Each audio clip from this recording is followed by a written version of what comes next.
ராகவேந்திரா. பூஜ்யாய ராகவேந்திராய சக்திதர்ம ரதாயச பஜதாம் கல்பவிருக்ஷாய நமதாம் காமதேனுவே.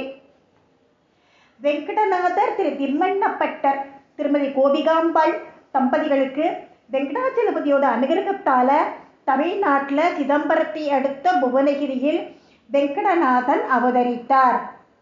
வெங்கடநாதர் சின்ன வயசுலேருந்தே நல்ல அறிவாற்றலோடு திகழ்ந்தான்.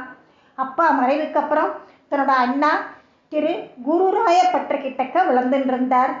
அவரோட அடிப்படை கல்வியெல்லாம் திரு லக்ஷ்மி நரசிம்மாச்சாரி கிட்ட கற்றுக்கிட்டார். அவரோட படிப்பெல்லாம் நல்லபடியாக முடிஞ்சுது. மதுரையிலேருந்து கிளம்பி மறுபடியும் சிதம்பரம் வந்துட்டார். சரஸ்வதிங்கிற பொண்ணை கல்யாணம் பண்ணிட்டார். கல்யாணம் பண்ணிட்டு கும்பகோணத்துக்கு கிளம்பி வந்துவிட்டார்.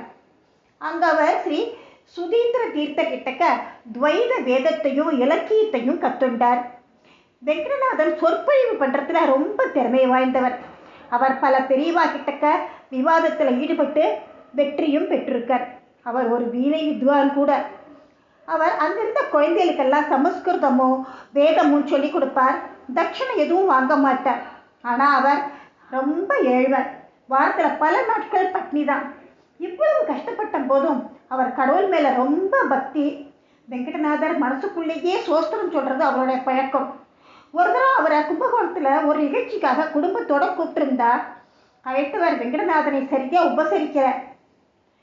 அவர் இவர் விருந்துக்கு வந்திருக்கார், இவர்கிட்ட கொஞ்சம் வேலை வாங்கலாம் அப்படின்னு நினச்சி வெங்கடநாதரை கொஞ்சம் சந்தனம் அரைச்சி கொடுக்குறீங்களா அப்படின்னு கேட்க அவரும் இதோ அரைச்சி கொடுத்துட்றேன் அப்படின்னுட்டு சந்தனம் அரைச்சார். விருந்தினர்களுக்கெல்லாம் பூசிக்கிறதுக்கு கொடுத்தார்.